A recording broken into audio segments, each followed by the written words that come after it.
Welcome to our YouTube tutorial on how to turn off calls notifications on Telegram. If you're tired of being interrupted by incoming call notifications, follow these simple steps to disable them on your Android device. First, navigate to the settings on your Android device. This can usually be found in your app drawer or by swiping down from the top of the screen and tapping on the gear icon. Next, scroll down and tap on Notifications.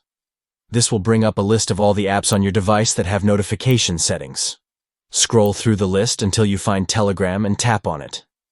This will open up the notification settings specifically for the Telegram app. Once you're in the Telegram notification settings, look for the option that says Show Notifications. This is what controls whether or not you receive notifications for calls from Telegram. Simply toggle the switch to turn off Show Notifications.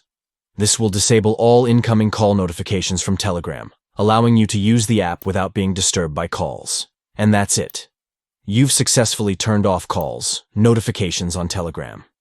If you ever change your mind and want to turn them back on, just repeat these steps and toggle the switch back to the on position. Thank you for watching our tutorial. If you found this video helpful, don't forget to give it a thumbs up and subscribe to our channel for more tech tips and tutorials. See you next time.